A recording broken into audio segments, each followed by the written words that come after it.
Hello, welcome to CC Plus. അപ്പം ഞാനിന്ന് വന്നിരിക്കുന്നത് ഈ സിവിൽ സർവീസ് ഫൗണ്ടേഷനൊക്കെ പ്രിപ്പയർ ചെയ്യുന്ന സ്കൂളിൽ പറഞ്ഞതുപോലെ കോമ്പറ്റീഷൻസ് ഒക്കെ വരുമ്പോൾ ഓടിച്ചാടി പങ്കെടുക്കാനൊക്കെയുള്ള ഇഷ്ടമുള്ള ആൾക്കാർക്ക് വേണ്ടിയിട്ട് കുറച്ച് സെപ്റ്റംബർ മാസത്തിലെ ലേറ്റസ്റ്റ് ആയിട്ടുള്ള കറണ്ട് അഫയേഴ്സ് ക്വസ്റ്റ്യൻസുമായിട്ടാണ് കേട്ടോ. അപ്പോൾ ഈ വീഡിയോ മൊത്തം സ്കിപ്പ് ചെയ്യാതെ കാണണം. നോക്കിക്കേ, ഫസ്റ്റ് ക്വസ്റ്റ്യനിലേക്ക് നമുക്ക് പോകാം. 2024 പാരീസ് ഒളിമ്പിക്സിൽ പാരാലിമ്പിക്സിൽ മോണ അഗർവാൾ വെങ്കല മെഡൽ നേടിയത് ഏത് ഇനത്തിലാണ് എന്നുള്ളതാണ്. അപ്പോൾ ഒളിമ്പിക്സിനകത്ത് ഈ പാരാലിമ്പിക്സ് എന്ന് പറഞ്ഞിട്ടുണ്ടെങ്കിൽ ഫിസിക്കലി ഏബിൾഡ് അല്ലാത്ത ആളുകൾക്ക് വേണ്ടിയിട്ടുള്ളതാണ് ഈ പറഞ്ഞ പോലെ പാരാലിമ്പിക്സ് എന്ന് പറയുന്നത്. അപ്പോൾ മോന അഗർവാളിൻ്റെ നേട്ടം, വെങ്കല മെഡലിൻ്റെ നേട്ടം എന്ന് പറയുന്നത് വലിയൊരു നേട്ടം തന്നെയായിരുന്നു. അത് ഏത് ഇനത്തിലാണ് എന്നുള്ളതാണ്. ഏത് ഇനത്തിലാണ്? ഷൂട്ടിങ്ങിനാണ് വെങ്കല മെഡൽ നേടിയത്.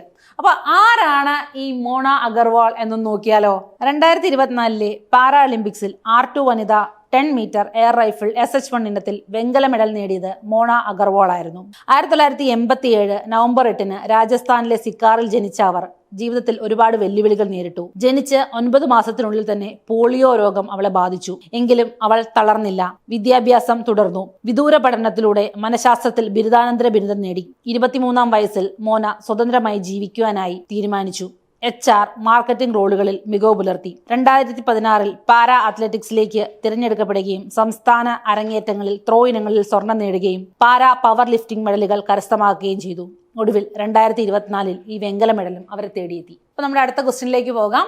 നാസ്ക റിഡ്ജ് ഏത് സമുദ്രത്തിലാണ് സ്ഥിതി ചെയ്യുന്നത് എന്നുള്ളതാണ്. അപ്പോൾ ഈ അടുത്ത കാലത്ത് വാർത്തകളിലൊക്കെ കുറച്ച് പ്രശസ്തമായി നിന്ന ഒരു പേരാണ് നാസ്ക റിഡ്ജ് എന്ന് പറയുന്നത്. ഇത് ഏത് സമുദ്രത്തിലാണെന്നുള്ളതാണ്? പസഫിക് സമുദ്രത്തിലാണ് കേട്ടോ. പസഫിക് സമുദ്രത്തിലാണ് നാസ്ക റിഡ്ജ് സ്ഥിതി ചെയ്യുന്നത്. എന്താണ് പാദവായ രോഗം? FMD, അതായത് ഫുഡ് മൗത്ത് ഡിസീസ് ആണ്. നമ്മൾ പലതരത്തിലുള്ള അസുഖങ്ങളെ കുറിച്ച് കേട്ടിട്ടുണ്ട് അല്ലെ. കന്നുകാലികൾക്ക് വരുന്ന കുളമ്പ് രോഗമൊക്കെ പോലെയുള്ളത്. അപ്പൊ ഈ കുളമ്പ് രോഗമൊക്കെ ഈ പറഞ്ഞതുപോലെ കംപ്ലീറ്റ് ആയിട്ട് നിർമ്മാർജ്ജനം ചെയ്യാനായിട്ട് ഇന്ത്യയിലെ പല സ്റ്റേറ്റുകളിലും കേന്ദ്ര ഗവൺമെന്റിന്റെ പല പദ്ധതികളും വന്നിട്ടുണ്ട്.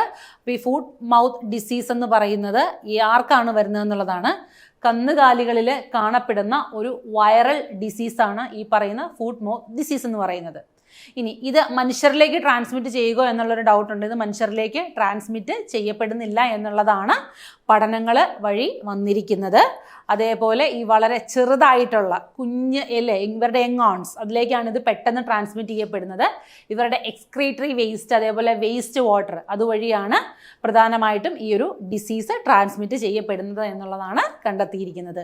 അപ്പോൾ ഫുഡ് മൗത്ത് ഡിസീസ് എന്ന് പറയുന്നത് കന്നുകാലികളിൽ ഈ അടുത്തിടെയായിട്ട് കണ്ട ഒരു വൈറൽ ഡിസീസാണ്. ഓക്കെ, അടുത്തത് ഡ്യൂറാൻ കപ്പ് ഏത് കായിക ഇനവുമായി ബന്ധപ്പെട്ടതാണ് അല്ലേ? അത് ഞാൻ പ്രത്യേകിച്ച് ഇതിൻ്റെ ആൻസർ പറയേണ്ട കാര്യമില്ല, എല്ലാവർക്കും അറിയാം അല്ലേ. ഏത് കായിക ഇനവുമായി ബന്ധപ്പെട്ടതാണ്? ഫുട്ബോളുമായിട്ട് ബന്ധപ്പെട്ടതാണ് ഈ പറയുന്ന ഡ്യൂറാൻ കപ്പ് എന്ന് പറയുന്നത്. ഓക്കെ, ഈ ഡ്യൂറാൻ കപ്പിന്റെ ഈ അടുത്ത കളി കഴിഞ്ഞതേ ഉള്ളൂ അല്ലേ. ജൂലൈ ഓഗസ്റ്റ് ഒരു സമയത്തായിരുന്നു ഈ ഒരു ഈവന്റ് നടന്നത്. അടുത്ത നോക്കിക്കേ, വാലി ഫീവർ ഏത് രോഗാണു മൂലമാണ് ഉണ്ടാകുന്നത്? Positive agent of Valley fever എന്നുള്ളതാണ് അടുത്ത ക്വസ്റ്റ്യൻ എന്ന് പറയുന്നത്. വാലി ഫീവർ, ശരിക്കും ഫീവർ എന്ന് കേൾക്കുമ്പോൾ ബാക്ടീരിയൽ ഡിസീസ് ആണെന്ന് തോന്നുമെങ്കിലും വാലി ഫീവർ ഉണ്ടാക്കുന്നത് ആരാണ്? ഒരു ഫംഗൽ ഡിസീസ് ആണ് അല്ലേ.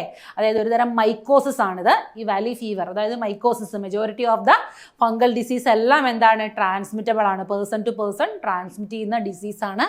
അപ്പോൾ വാലി ഫീവർ എന്ന് പറയുന്നതും ഈ അടുത്ത കാലത്ത് റിപ്പോർട്ട് ചെയ്യപ്പെട്ട ഒരു ഡിസീസാണ്. പേപ്പറൊക്കെ വായിക്കുന്നവരല്ലെങ്കിൽ നമുക്ക് ഈ നെറ്റിലൊക്കെ സ്ക്രോൾ ചെയ്ത് പോകുമ്പോൾ ഈ ഡിസീസിനെ കുറിച്ചൊക്കെ റൈറ്റപ്സ് ഒക്കെ കാണാനായിട്ട് സാധിക്കുന്നതാണ്. അപ്പോൾ വാലി ഫീവർ എന്ന് പറയുന്നത് ഒരു ഫംഗൽ ഡിസീസാണ്. സെപ്റ്റംബർ മാസത്തിലെ കുറച്ച് കറണ്ട് അഫയേഴ്സ് ആണ് നമ്മളിന്നിവിടെ ഡിസ്കസ് ചെയ്തത്. ഇത് മാത്രമല്ല, ഒട്ടനവധി ഇമ്പോർട്ടൻ്റ് ആയിട്ടുള്ള കാര്യങ്ങൾ സെപ്റ്റംബർ മാസത്തിൽ ഉണ്ടായിട്ടുണ്ട്. ഞാൻ നിങ്ങൾ നോട്ടീസ് ചെയ്യാതിരിക്കുന്ന കുറച്ച് ഇമ്പോർട്ടൻ്റ് ആയിട്ടുള്ള കാര്യങ്ങൾ മാത്രമാണ് ഇന്നത്തെ ക്ലാസ്സിലെടുത്തത്. അപ്പോൾ CC Plusൽ സിവിൽ സർവീസ് ഫൗണ്ടേഷൻ സ്റ്റാർട്ട് ചെയ്തിട്ടുണ്ട്. 3 മാസത്തെ കോഴ്സാണുള്ളത്. വളരെ കുറഞ്ഞ ഫീസിലാണ് CC Plus നിങ്ങൾക്ക് വേണ്ടിയിട്ട് സിവിൽ സർവീസ് ഫൗണ്ടേഷൻ കൊണ്ടുവന്നിരിക്കുന്നത് കേട്ടോ. ഇതുവഴി നിങ്ങൾക്ക് ഒരുപാട് കാര്യങ്ങൾ പഠിക്കാൻ പറ്റുന്നുണ്ട്. ന്യൂസ് പേപ്പർ റീഡിങ് പഠിക്കാം, ഇംഗ്ലീഷിൽ കോംപ്രഹെൻഷൻസ് പഠിക്കാം, അതേപോലെ ഒരുപാട് GKs നിങ്ങൾക്ക് കിട്ടും. അതേപോലെ ഇന്ത്യൻ ഹിസ്റ്ററി, ജോഗ്രഫി അങ്ങനെയൊക്കെയുള്ള ഒരുപാട് കാര്യങ്ങളെക്കുറിച്ച് സ്ട്രക്ചേർഡ് ആയിട്ട് സിലബസ് ബേസ് ചെയ്തുകൊണ്ടാണ് നിങ്ങളെ പഠിപ്പിക്കുന്നത്. അപ്പോൾ സിവിൽ സർവീസിന് കോച്ചിങ് എടുത്തിട്ടുള്ള പ്രഗത്ഭരായിട്ടുള്ള ടീച്ചേഴ്സ് തന്നെയാണ് നിങ്ങൾ പഠിപ്പിക്കുന്നത്. അപ്പോൾ വേഗം ജോയിൻ ചെയ്യല്ലേ.